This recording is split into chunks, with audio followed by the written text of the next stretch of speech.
Thanks for checking out this comic book review video. So this is for the 2018 comic Gideon Falls, and it's put out by Image Comics.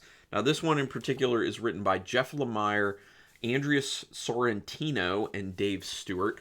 And I will just go ahead and say I recommend this. I think it's very intriguing and interesting.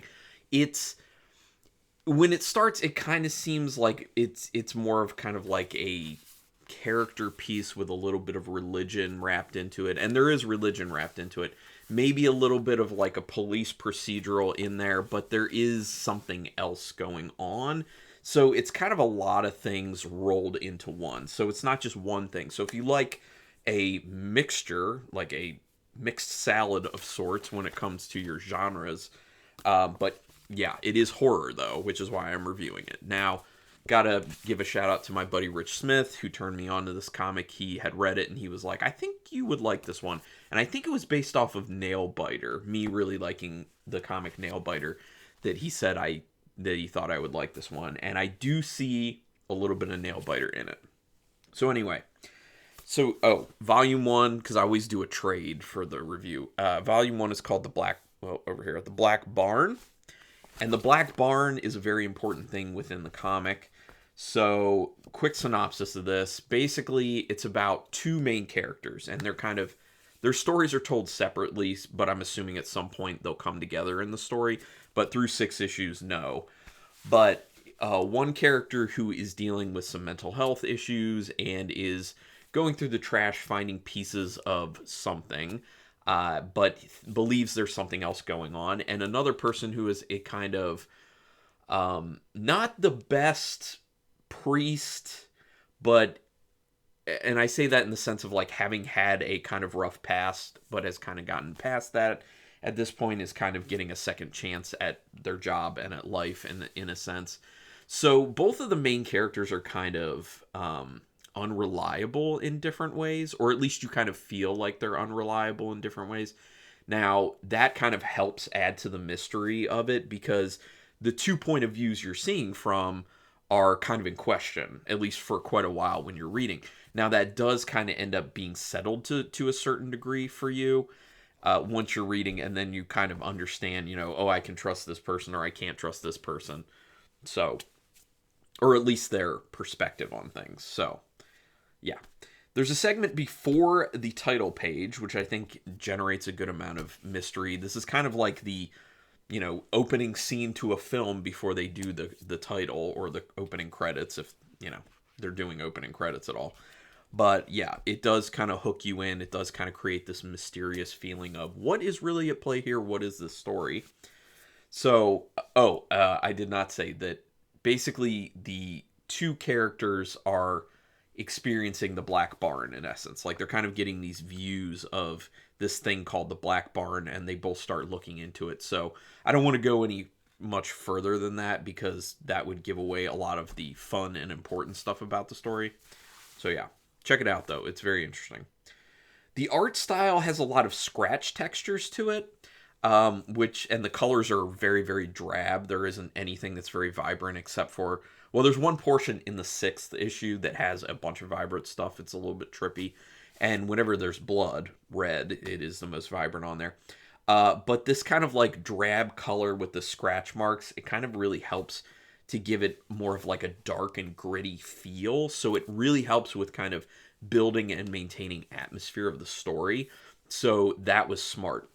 Another thing they do is a lot of their comic panels, a lot of them are like normally done, they're either like squares or rectangles, but there are some, there are some that end up being in really interesting kind of odd shapes.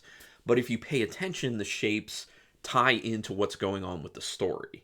So it's kind of mirroring what's happening with the story, which is smart. So this isn't just executed really well from, oh, the art looks good, oh, the story's cool and intriguing. It's also, there's a lot of thought put into tying those two things together in a more interesting, deeper way. So I appreciate that about it. They make interesting use of some upside down panels in the comic, which I think has kind of a symbolic purpose in it. And with a lot of those, other shape panels as well, there's a bunch of symbolic stuff going on there as well. So kind of keep an eye out for that if you're going to read this. In some panels, they draw a circle, square, or rectangle around something that they want you to focus on in that particular panel. I don't know how I feel about this. When I first saw it, I was just like, this is dumb. Why are we doing this? And then as I kept reading it and it was done more, I was kind of like, okay, it's not really bothering me that much, but I think that's kind of where I stand on it. It doesn't bother me too much, but I just don't really understand the reasoning. Like, if there's something you want to call attention to, just draw the panel so it draws attention to it. It's a weird thing that kind of takes people out of the story, at least it does for me, when you're just putting a box or a circle around something, saying, look here, look here. Also, it kind of takes away some subtlety from the story, and I like the kind of subtlety, like when you're really looking at an art panel and you personally pick up on something, you're like, this actually has significance, or maybe it will have significance later, instead of them kind of treating the readers like they're stupid and being like, look here, dummy, right here. So I don't love that about it. That's one of my big criticisms. They throw in some really interesting panel shapes. I already talked about that, sorry. Both main characters are unreliable narrators, like I was talking about, which does help to maintain that mystery within the story. But you eventually, are able to form your opinion of, should I trust this narrator? Should I trust this narrator? Issue 4, I will say, of the 6 issues I've read through this, issue 4 I think has the best cliffhanger. Much like movies and TV shows, there's always got to be cliffhangers between issues because they want you to go out and buy that next issue. So, they always have an interesting cliffhanger, but I will say issue 4's cliffhanger was probably the best, followed by issue 5's cliffhanger. That one was close to 4, but I think 4 was better, honestly. The ending of this, the ending of the trade, that is, gets pretty crazy. But I'm not quite sure how the story's going to end up going. This is kind of a pivotal moment. I believe there are more issues than just these 6 at the moment, and I think I am intrigued enough to continue with this. But it leaves at the end of 6 in a place where it could turn out to be really good, or it could really flop based off where they're signaling the story can go. So based off what I've seen, I want to be very hopeful that it's going to be pulled off really well, because what I'm seeing in this trade is pulled off pretty well. I'm just hoping that it doesn't really peter out. And I'm also hoping that they've kind of mapped out this story enough in advance that they're not going to be making it up as they go and just kind of being like, how can we try and keep people hooked now? And then just like running in place basically with the story. So I don't know. We'll see. I do think that this feels a little bit like, there are aspects of this that feel a little bit like the comic Nailbiter, which if you haven't read Nailbiter, read it. I love it. It's wonderful. There are some components that feel like Twin Peaks. Yes, the TV show Twin Peaks and movie. And potentially Carnival, the show Carnival on HBO Max. It's on HBO Max right now, but it ran on HBO initially, and I own it. It's a wonderful, wonderful show. If you haven't seen that show, definitely watch that show. There's a component of Carnival that I think they're trying to incorporate here. I'm not going to say anything past that, but I think there's a component of Carnival they're trying to incorporate here, which is fine with me because I love that show. I think it was an excellent show. By the way, if you have interest in Carnival, just know that it was planned for 6 seasons, and they only were able to do 2 budgetary-wise. Like, the budget got too high, and they canceled it after 2. Same thing happened to the show Rome on HBO, which was also outstanding, and only went 2 seasons, but was supposed to go longer, but, you know. Anyway, my thoughts on Gideon Falls. I like it. It's good. Overall, out of 5 stars with half stars in play, I'm going to give it 3.5 right now. I was between 3.5 and 4. Really did consider giving it a 4 because I do like a lot of things about it.